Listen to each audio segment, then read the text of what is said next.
ostras frescas, pangoras, paellas, salmón chileno, rack de cordero, magret de pato, además carnes importadas, picaña y ribeye Angus. El Dorado Restaurante. Reservas o pedidos a domicilio al 3331-486 o al 098-1853-652. Estamos ubicados en la Federico Páez y 14200 y Huanguiltagua, detrás de la iglesia de Fátima. Haz tu reserva ahora. ¡Feliz día, mamá! I love you.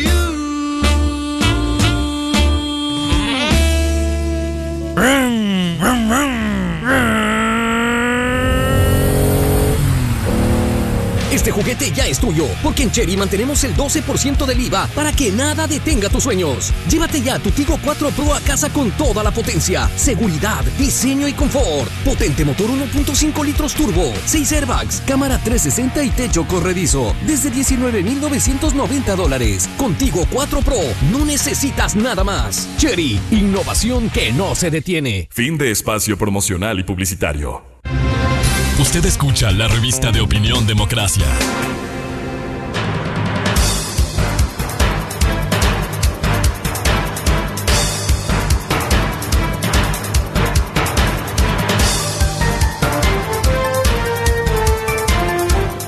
Siete 15 minutos en el territorio continental ecuatoriano, buscando la verdad y abogando por la unidad nacional en pro de la paz y la seguridad en el Ecuador. Queremos dar la bienvenida a nuestro siguiente invitado, el doctor Walter Samo Macías, ex juez nacional de la Corte Nacional de Justicia.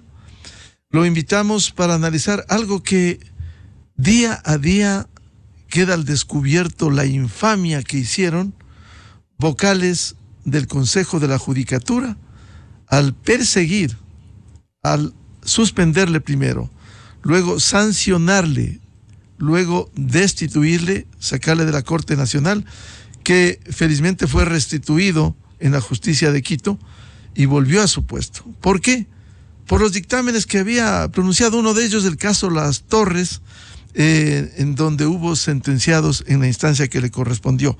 Pero antes de hablar de esos temas, ya como ex juez nacional, quisiera la opinión, antes de ir al caso obstrucción de la justicia, independencia judicial, unas dos opiniones respecto del tema que está en ciernes. Para información de la revista de Opinión Democracia, hay un tribunal que está tratando el habeas corpus que ha planteado Jorge Glass. Este tribunal es bueno que conozca.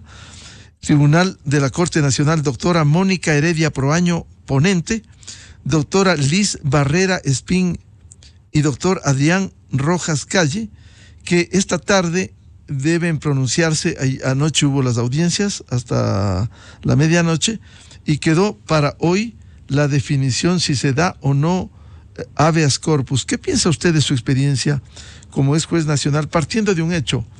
La Corte Constitucional, en el dictamen 98-23 de diciembre último, por unanimidad, teniendo como jueza ponente la doctora Carmen Corral Ponce, tengo en mis manos el dictamen, la sentencia 98-23, en donde observa la conducta de jueces que permitieron la salida de Jorge Glass y de Daniel Sancedo, en donde la Corte, en definitiva, este dictamen largo, 71 páginas, determina que no se puede otorgar un habeas corpus a condenados por la justicia.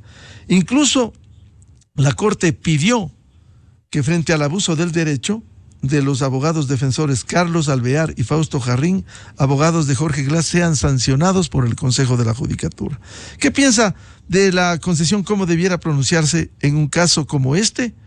Para un sentenciado, 2 sentencias condenatorias, se le concede el habeas corpus. Doctor Walter Macías, muy buen día. Buen día, Miguel, gracias por la invitación y buen día a la audiencia que sigue este medio.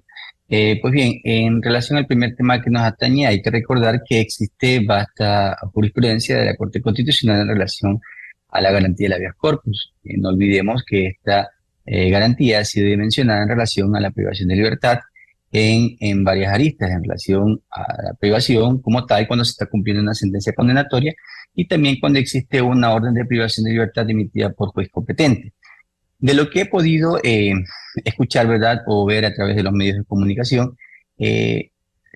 Presiento un poco que más allá de las pretensiones que se pueda tener respecto de la arbitrariedad, ilegalidad o ilegitimidad de esta privación de libertad, existe un poco de confusión, si cabe el término, en relación al planteamiento.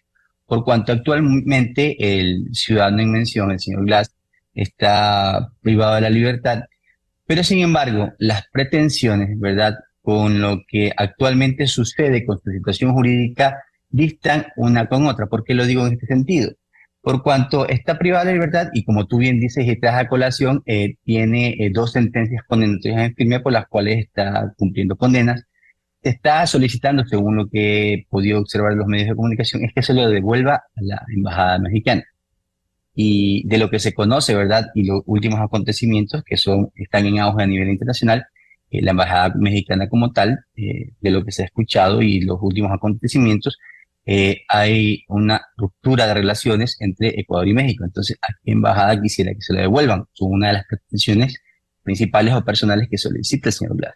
Por otra parte, no sabemos si está impugnando la privación de libertad sobre las sentencias condenatorias, que en eso tiene razón, ya se ha pronunciado la Corte Constitucional, inclusive han habido sanciones por desnaturalizar esta garantía constitucional, o si se está pronunciando sobre la privación de libertad que ocurrió en la palabra, trato de buscar una más adecuada, la incursión a la embajada americana que ocurrió en los últimos días. También he visto que se está tratando de inducir a un error a la ciudadanía cuando veo que hay una entrevista, ¿verdad? Me parece en medios, si no recuerdo mal, es en CNN, con la señora fiscal general del Estado, cuando se manifiesta que en meses atrás no existía como tal una orden de privación de libertad en contra de este ciudadano Jorge Glass en estos últimos acontecimientos, sino solamente una solicitud para que rinda una versión en un determinado caso. Pero esto es parte de una campaña de desinformación a la ciudadanía, puesto que sí, claro, en aquella época había un requerimiento para que una versión en un determinado proceso investigativo, pero no olvidemos que a partir de enero del 2024, y esto es público y notorio, lo pueden revisar inclusive en el sistema SAGE, como lo ha hecho tan público ahora el Consejo de la Judicatura, las actuaciones inclusive las pueden descargar la ciudadanía en general. A partir de enero del 2024, se dictó una orden de prisión preventiva en contra del ciudadano Jorge Glass en el caso de Reconstrucción de Manabí. Claro, esta, si no recordamos mal, fue una de las últimas actuaciones que realizó el juez nacional Luis Rivera después de que se dieron tantas y varias dilaciones a este proceso penal, e inclusive en el mismo sistema de masajes se puede avisar que existe una difusión, ¿verdad?, internacional para la localización y captura. No es tan cierto, a más de las sentencias condenatorias que están en firme para que cumpla, valga la redundancia, la condena, existe también esta nueva prisión preventiva y la difusión roja respecto al caso de Reconstrucción de Manabí.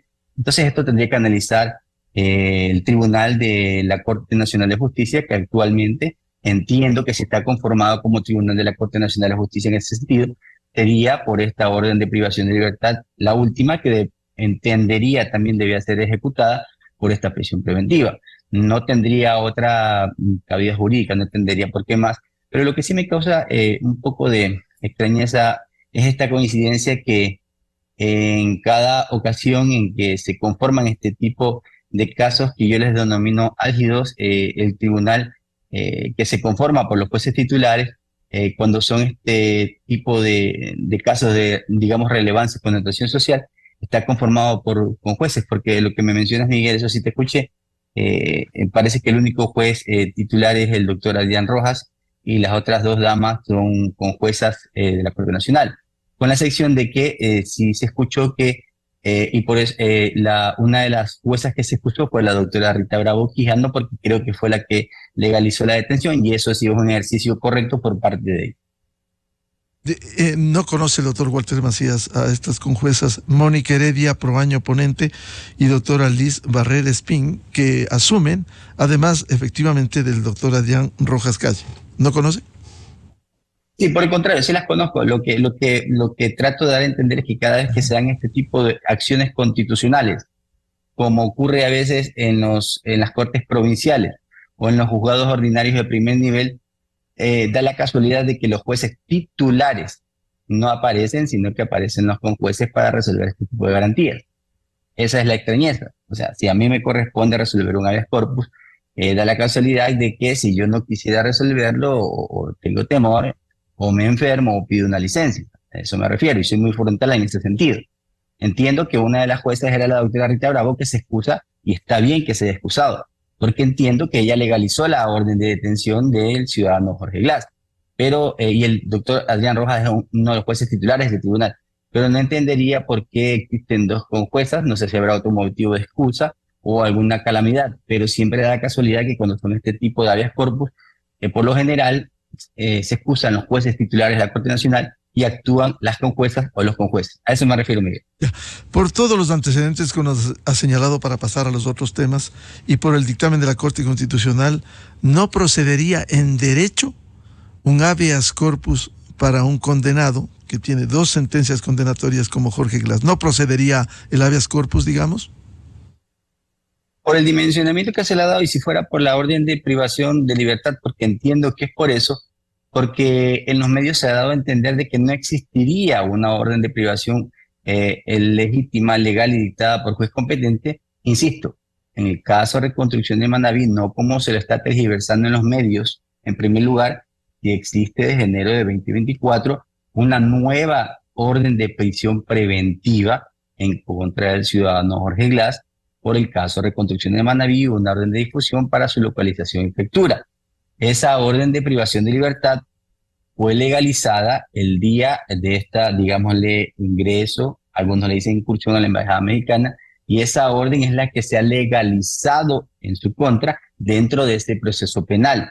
Y es sobre esa orden de privación de libertad que está manifestando que es ilegal, ilegítima o arbitraria. En ese sentido, no procedería el habeas corpus. Pero una situación de tratos crueles, eso es otra dimensión de un habeas corpus, ¿verdad?, en relación a situaciones que están alegando sobre una posible privación de libertad. Sería unas situaciones correctivas o preventivas según corresponda. Creo que se está desnaturalizando el habeas corpus en el sentido que se ha manifestado en redes. Ese es otro problema. Se está llevando este habeas corpus a redes sociales cuando en el proceso de garantías constitucionales son otras situaciones las que se están ventilando. Existen las sentencias condenatorias, como tú bien haces mención, Miguel, están en firme y se están cumpliendo las condenas, tiene una forma o un matiz de resolverse en garantías de habeas corpus. Y es por la orden de privación de libertad que eso no se le está explicando a la ciudadanía, que existe desde enero de 2024 una nueva orden de prisión preventiva. Y si es sobre eso que se está atacando a un proceso penal, y es por eso que se está ventilando el habeas corpus. En definitiva, si está la orden dictada por juez competente, está en un proceso penal, fue notificada y está en la formulación de cargos investigando la Fiscalía, no procedería inclusive el habeas corpus. Insisto, se está desnaturalizando hacia la ciudadanía a través de redes sociales y dentro de la acción de habeas corpus, cuáles son los alcances de esta garantía constitucional. Por lo tanto, no procedería en ese sentido. Bien, además, lo que se ha dicho, tratos crueles, habrá que demostrar en el proceso que hay esos tratos. Si le golpearon, habría que enseñar, porque se entiende cuando se legalizó, la doctora Rita Bravo, juez nacional, legalizó la detención, lo primero que se hace, doctor Macías, es revisar el estado de salud del detenido. Además de todo aquello, la jueza cuando legaliza la detención tiene un matiz, insisto. Si va a legalizar la prisión preventiva que fue dictada dentro de ese proceso penal, que ya está en curso, no se trata inclusive de una flagrancia en la que se instaló una audiencia para aquello. Lo que hace ella es legalizar una orden de detención por una difusión internacional para que se liga el proceso penal al ciudadano Jorge Glass. La dimensión sobre algún trato cruel y inhumano está en otro matiz sobre otras circunstancias que hayan conllevado a que se haya maltratado al ciudadano Jorge Glass. Insisto, se está haciendo una suerte de tergiversación hacia afuera de la ciudadanía. Se está mediatizando el caso cuando en realidad existe una actuación jurisdiccional, desde mi punto de vista, correcta y adecuada en ese sentido.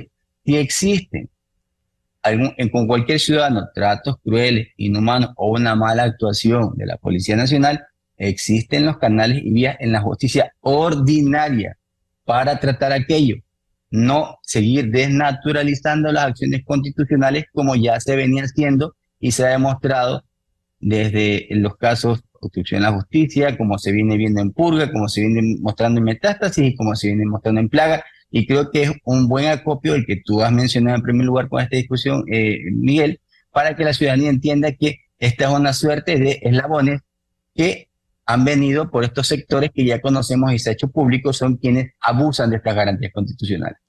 Antes de pasar al tema que nos trae esta entrevista, el caso obstrucción de la justicia e independencia judicial, quisiera también consultarle, dada la experiencia como penalista, ex juez nacional, académico, doctor Walter Macías.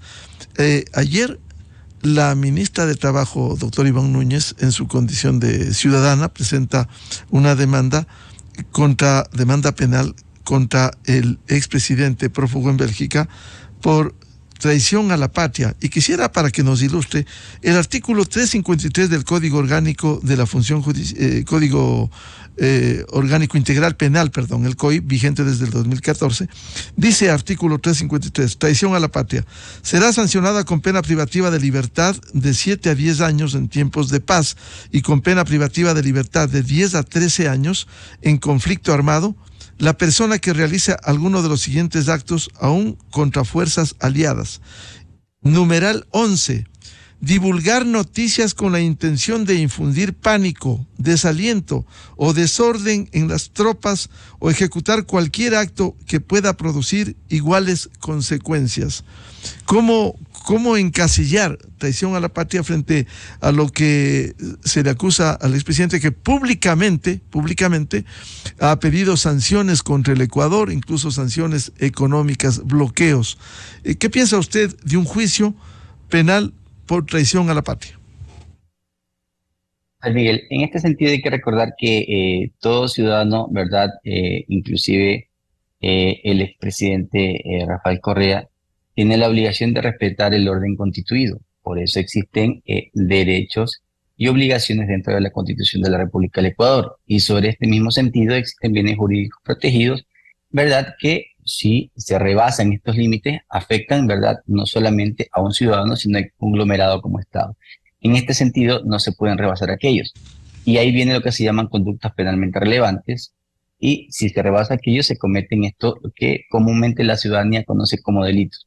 Lo que ha hecho la ministra, ¿verdad?, como un ciudadano más, no como ministra, según lo que entiendo, es presentar una denuncia para que se investigue por parte de Fiscalía, ¿verdad?, si en realidad el señor Rafael Correa ha cometido este delito de traición a la patria con sus expresiones y con sus manifestaciones de que se sanciona al Ecuador, que ella considera que son actos lesivos y que han violentado nuestros bienes jurídicos protegidos, en este caso la seguridad interna del Estado.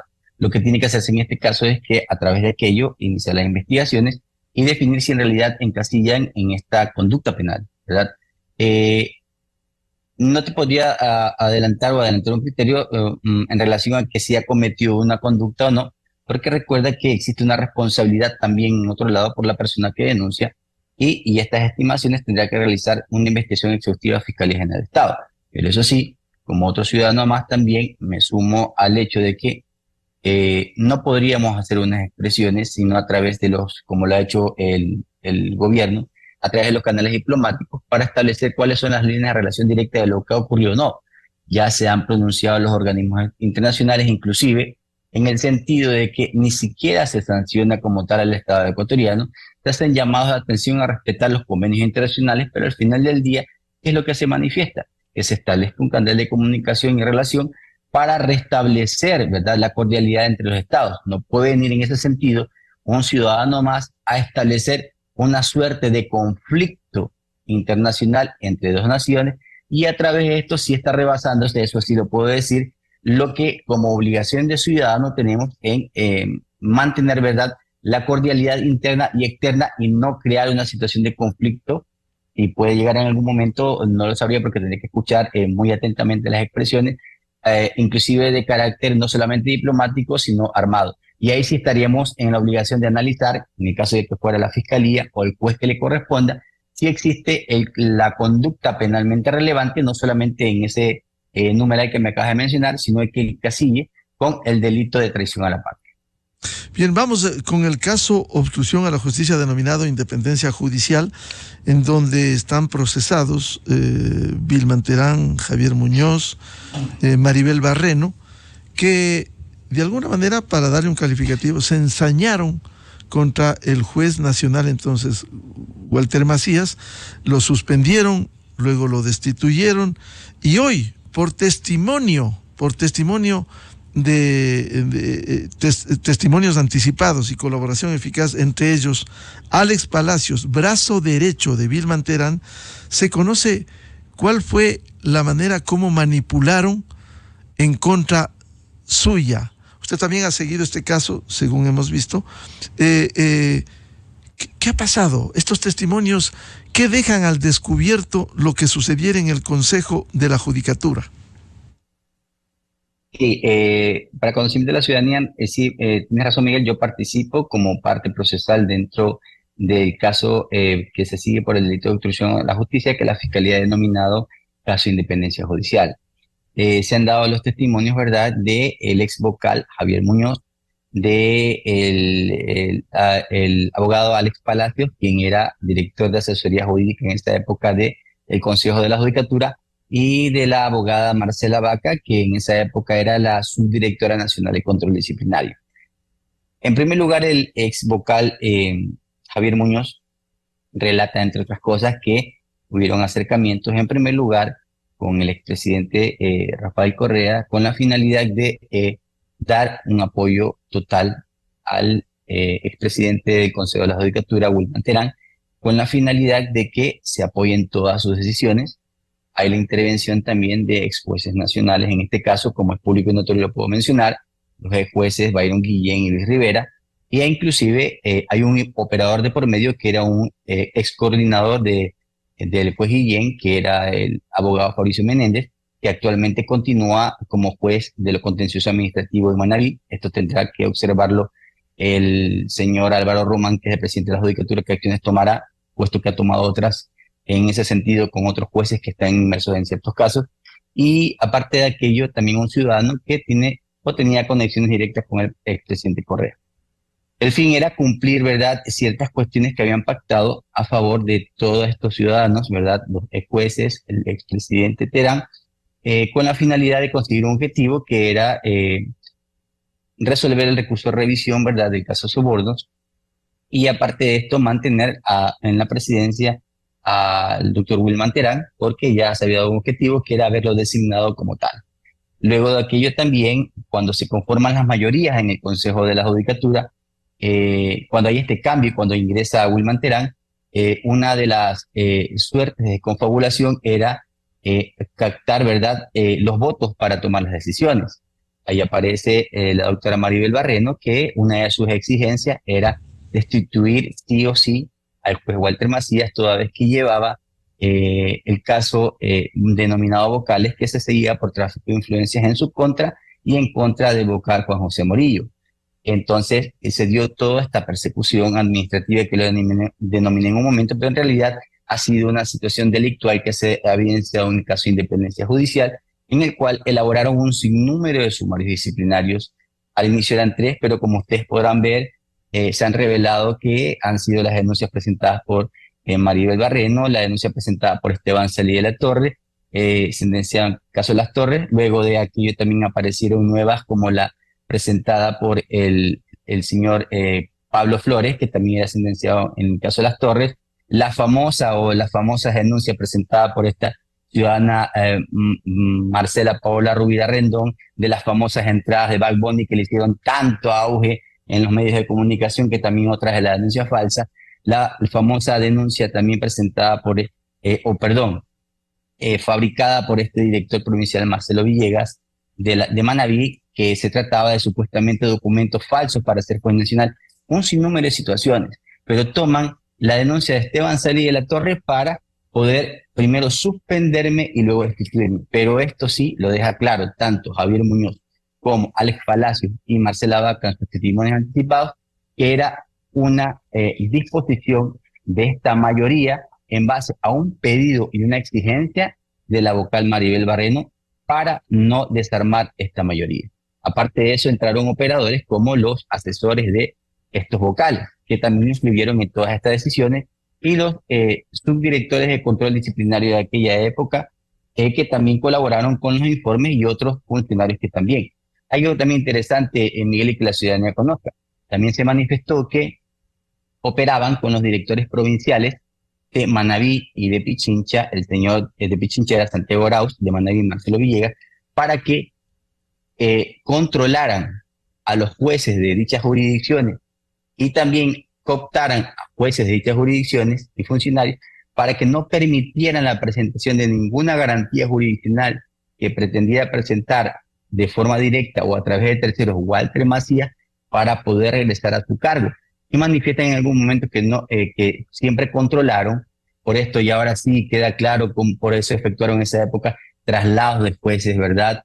Por eso evidenciamos que habían funcionarios de orden administrativo que iban a las dependencias judiciales, a cantones tanto en Manabí como en Pichincha, para controlar que no se presentaran acciones constitucionales. Y estos son nuevos delitos en contra de la independencia judicial, son nuevos delitos de obstrucción en la justicia de los cuales tendrán que responder. Y yo sí llamo en este sentido a la atención a que el Consejo de la Judicatura del señor Román, yo siempre digo, pues tienen buenas intenciones o pueden tener buenas intenciones, pero tienen que ejecutar y revisar, porque si bien es cierto, el director de Pichincha y el director de Manabí fueron removidos, quedan igual los coordinadores de talento humano, los coordinadores de gestión procesal, los coordinadores jurídicos, los coordinadores de TICS, todos los coordinadores de esas provincias de Manabí, de Pichincha, que pudieron haber operado o que han operado y que deben ser investigados por la Fiscalía General del Estado y que deben ser sancionados administrativamente porque ellos intervinieron para estos traslados y cooptar jueces para poder ejecutar las acciones de Wilman Terán. Este entramado también buscó en un momento y se negaba por parte del señor Terán destituir a la fiscal general del Estado. También al mismo tiempo hacer a un lado, ¿verdad? O remover al fiscal subrogante también para poner un fiscal que obedeciera, ¿verdad? A las órdenes. Esta era parte del entramado para poder obtener la sentencia de revisión. Obedecía a las órdenes del Consejo de la Judicatura. Algo también alarmante es que en algún momento, antes de ser presidente, el señor Terán, lo manifiesta el testigo Alex Palacio, presenció cuando se entregó, ¿verdad?, el documento borrador que sirvió para que el ex juez Curipayo concediera este habeas corpus con el cual salió libre en primer lugar el ciudadano que conversamos al inicio, Jorge Glass Espinel. Es decir, con esto fue la primera punta de lanza con la cual pudo inclusive tomar este favor de ser presidente del Consejo de la Judicatura y muchas otras cuestiones más que se develaron en esos testimonios.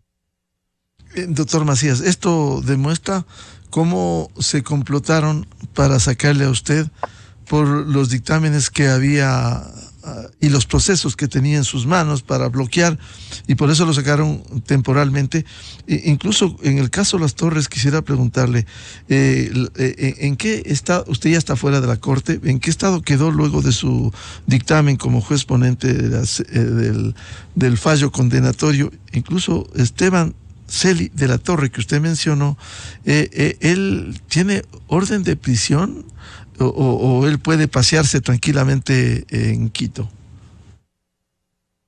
Ya, perfecto. El tribunal que conformé y que yo presidía dictamos sentencia condenatoria en esa causa contra todos los procesados. En ese sentido, hay que ser claros de que también dejamos despachado el recurso de apelación que presentaron todos los procesados. Eso, hasta la fecha en que dejé de ser juez nacional, ya estaba conformado el tribunal de apelación. Bueno, como ustedes conocerán, ya no es responsabilidad de nosotros como jueces.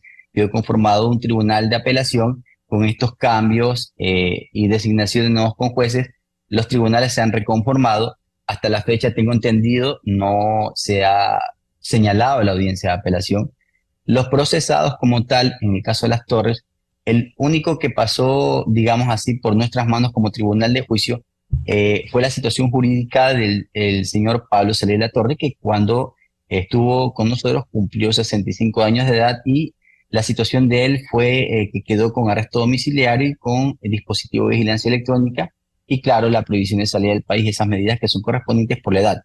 Sin embargo, sobre todos los demás procesados que estaban antes de que llegara el tribunal de juicio, la situación jurídica de ellos, me recuerdo y tengo claro aquello, fue resuelta por el juez Felipe Córdoba en primer nivel. De lo que tengo presente, en su mayoría, y no creo fue de todos, dictó prisión preventiva. Sin embargo, ahí se conformó en esa época un tribunal de apelación, el cual cambió la prisión preventiva por medidas de presentación periódica y uso de grillete electrónico. Pero ese tribunal de la Corte Nacional, si no me recuerdo mal, estaba conformado por la doctora Mercedes Caicedo, el doctor Luis Rivera y el doctor Byron Guillén, si no recuerdo mal y no me falla la memoria. En definitiva, caso obstrucción de la justicia, ¿hasta dónde debe ir? Con estas evidencias hay que contrastar, complementar pruebas testimoniales, pruebas documentales de lo que se hizo en el Consejo de la Judicatura en su contra, doctor Macías. Actualmente considero que es un caso sólido, ¿verdad? Lo digo como jurista, más allá de ser parte procesal. Es un caso sólido por cuanto lo que hacen los testimonios anticipados, ¿verdad? Comprueba que se revela antes del juicio, ¿verdad? O se construye antes del juicio. Son declaraciones, en el caso del señor Palacios, no es procesado en ese caso. Él está procesado en el caso Metástasis, si no recuerdo mal. Él da un testimonio con juramento y revela todas las situaciones que ejecutó Maribel Barreno, Wilman Terán y Javier Muñoz dentro del Consejo de la Judicatura, cómo operaba Liberton Cueva, el señor Garabi, quienes eran sus directores de control disciplinario, y los asesores de Maribel Barreno y Wilman Terán. Inclusive que como una cuestión adicional había una captación de dinero a través de venta de procesos judiciales también y venta de cargos. Decían más o menos que eran $5,000 que cobraban por un cargo de ayudante judicial y 10,000 por un cargo de secretario, porque había una especie de caja chica con la cual pretendían de que el señor Terán tenía las intenciones de ser inclusive presidente de la República del Ecuador. Entonces, todas estas corroboraciones que dan estos testimonios tienen un contraste en positivo con lo que está dentro del proceso. Ya había documentación que afianzaba estas situaciones de cómo había actuado el Consejo de la Judicatura. Entonces, en una suerte de que la investigación se ha llevado bien, y no lo digo como víctima, sino como jurista, existe suficiente afianzamiento para que estos elementos de convicción permitan que se emita un dictamen fiscal acusatorio en primer lugar y se los llame a juicio a todas estas personas procesadas y en un futuro evento de juicio sean condenadas por este delito de obstrucción a la justicia. A propósito de lo que usted ha dicho, voy a reservarme el nombre de un reconocido penalista, académico, escritor, tiene libros sobre temas penales, que dice, a propósito de lo que se denunció en este proceso, ¿cómo estaremos de mal en el Ecuador como país cuando el íntimo, el brazo derecho de Wilman Terán, declara en este proceso, la declaración, en la colaboración eficaz, declara que este señor Wilman Terán, que fue cuestionado con sus declaraciones repugnantes y despreciables, quería ser presidente del Ecuador? Esto dice este reconocido penalista que yo recojo. Pero volviendo al tema, por cierto, esta venta de sentencias, venta de cargos, habrá que ya en el desarrollo del juicio demostrar lo que dice el asistente de Wilman Terán. Se entiende que debe haber pruebas de ello. Y sobre esto hay varias cuestiones que se constituyen en nuevos delitos. Existe una obligación por parte de Fiscalía General del Estado de abrir nuevas investigaciones. Porque de lo que se manifiesta, ¿verdad?, por el señor Palacios, que en esa época era el director nacional de asesoría jurídica, y de los que nos manifiesta, era la persona de suma confianza, como manifiestas tú, Miguel, brazo derecho del señor Terán, conocía todo el manejo que se entablaba dentro del Consejo de la Judicatura. Había esta suerte, que son nuevos delitos, esta venta de sentencias o venta de procesos judiciales, como lo denominan en realidad, venta de cargos, 5,000 por ayudantes judiciales, 10,000 por secretarios. Además, también de aquello se manifiesta que había una empresa, textualmente lo dice, denominada Herreras y Fuentes, que son dos asesores del señor Terán, en la cual manifiesta textualmente, utiliza un término, redondeaban sueldos a través de familiares de funcionarios, y esto era la forma de captar ese dinero a través de estos procesos judiciales de venta de cargos, y además de aquello también esto se extiende a lo que pudieran haber efectuado de forma delictiva los directores provinciales que manifiestan en su testimonio. Todo esto debe abrirse nuevas investigaciones y extenderse también no solamente a los directores provinciales de esa época, sino, insisto, a todos los servidores de esas direcciones provinciales que están inmiscuidos, porque es una suerte de control de una provincia. Tiene que controlarse también los cantones y todos los sectores donde existen unidades judiciales. Entonces no es un control que lo va a ejercer solamente el director provincial. Como se extendía, ¿verdad?, del presidente Terán en esa época hacia sus directores nacionales, sus coordinadores, obviamente que se replica en las direcciones provinciales.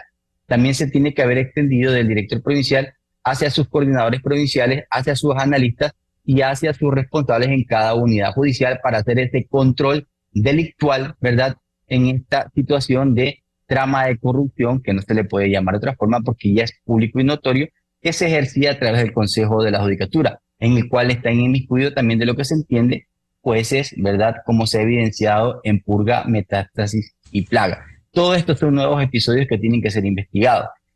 No crean que porque se termine la instrucción fiscal de obstrucción de la justicia todo queda allí. No, se deben aperturar nuevas investigaciones.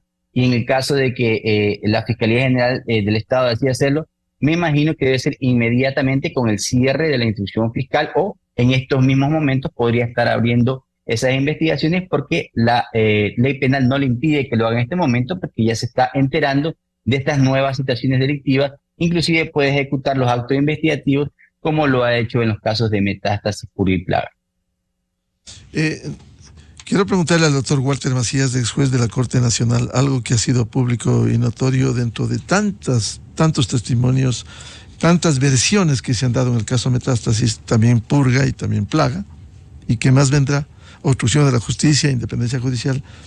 El testigo, en el caso Metástasis, el testigo Gélibe Angulo, alias Estimado, nombró al ex juez de la Corte Nacional, Walter Macías, asegurando que él mismo le habría entregado dinero a cambio de beneficios judiciales. ¿Qué responde el doctor Walter Macías sobre esto?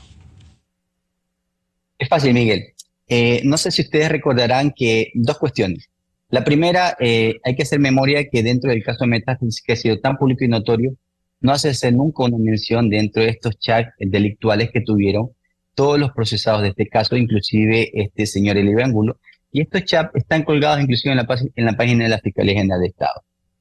Lo que sí hay que hacer memoria es que este mismo señor Gélibe Angulo proponía cuestiones delictuales para manchar el honor y la honra de quienes estaban en ese círculo que les impedía ejecutar sus acciones delictivas, como ocurrió con la fiscal Lady Sarabia.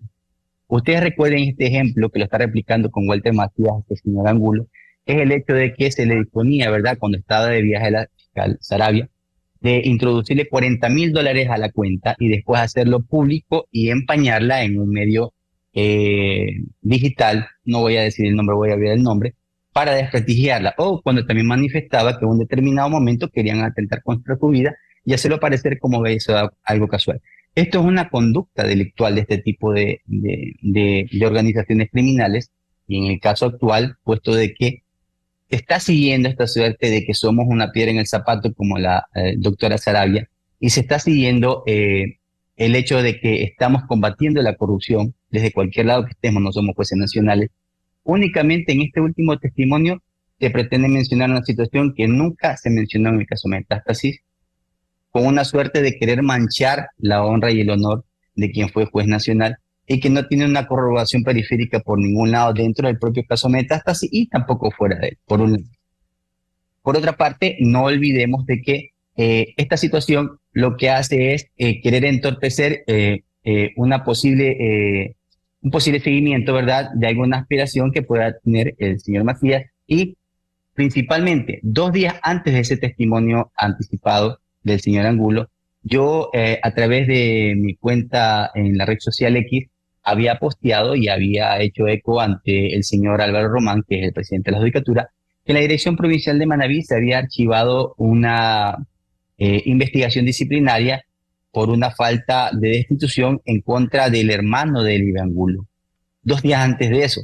Y da la casualidad de que ambos, tanto Elibe Angulo, que tiene el mismo nombre, hermano, como Elibe Angulo, abogado, estaban presentes en la audiencia. Y si se percatan en la expresión corporal del señor Angulo y del abogado que lo defiende y su hermano, en ese momento hacen una pausa recordándose que, claro, era el momento de no dejar por fuera manchar al ex juez Walter Macías. Sí, Miguel, y que la ciudadanía entienda, es solamente una forma de actuar como querían actuar con la fiscal Lady Sarabia, porque somos incómodos, como lo hicieron Wilman Terán y compañía, porque son parte de la misma estructura organizada. Eso, y que el país lo sepa, y es lo que tengo que decir y lo voy a mantener siempre. Bien, muchas gracias. La revista de Opinión Democracia agradece la atención al doctor Walter Macías, ex juez de la Corte Nacional de Justicia, abogado en libre ejercicio y académico. Muy amable su atención, Walter. Gracias, Miguel, por la invitación. Enseguida, en la revista de Opinión Democracia. 7:54 minutos en el territorio continental ecuatoriano. Vamos a la pausa publicitaria y volvemos buscando la verdad. Diálogo previsto con el analista político y comunicador, licenciado Lolo Echeverría, sobre temas de coyuntura en la política en la Asamblea Nacional y también la consulta popular. Desde 1984 con Gonzalo Rosero. La revista de Opinión Democracia. Siempre líderes, siempre confiables. Enseguida regresa Miguel Rivadeneira a la búsqueda de la verdad.